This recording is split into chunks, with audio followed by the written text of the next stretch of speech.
Israël, le serviteur décevant, nous est rapporté comme étant l'un et l'autre aveugles et sourds.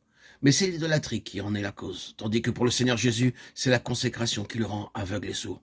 En effet, s'il y a une cécité et une surdité qui sont tragiques, il en existe une autre forme qui est glorieuse. Satan n'a pas trouvé en lui d'oreilles ni de yeux, quand, dans le désert, il a voulu lui faire voir et lui laisser entendre que la nécessité ne connaît pas de loi, ni l'amour, ni le succès. Même quand ces suggestions sont camouflées par des textes de l'Écriture, le vrai serviteur des Éternels refuse et de voir et d'entendre plutôt que de s'écarter d'un cheveu de la volonté de Dieu. Il préférera souffrir de la faim, courir le risque d'un délai prolongé, se laisser proscrire et goûter toute l'amertume du calvaire. Invoquer le principe de défense légitime, être l'auteur de son propre avancement, se frayer un chemin par un effort personnel, non. Les fins de Dieu ne peuvent être assurées que si les méthodes de Dieu sont honorées. Porter ce serviteur-là par un mouvement brusque sur un trône de fortune et compromettre ainsi les résultats spirituels de sa mission, aucun mouvement populaire n'y parviendra. Derrière la sollicitude d'un ami inquiet pour son bien-être et son sort à venir, il sait reconnaître l'adulation retorse de son adversaire, le serpent.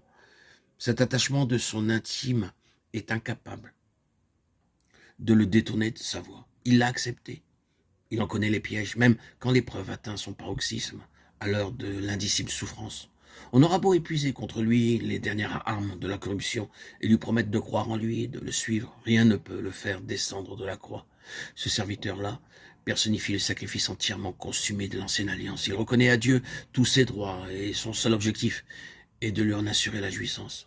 Ses droits, ils se résument tous en deux mots, ta volonté.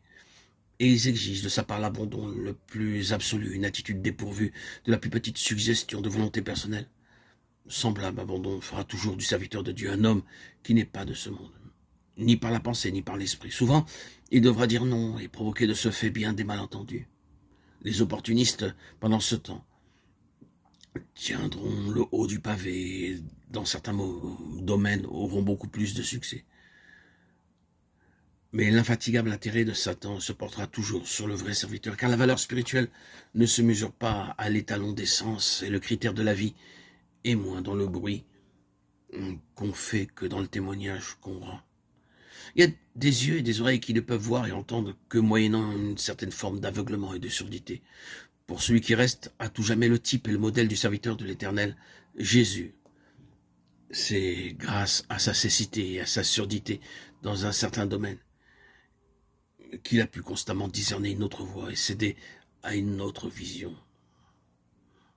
Écoutez-le, le Fils ne peut rien faire de lui-même, et il ne fait que ce qu'il voit faire au Père. Selon que j'entends, je juge.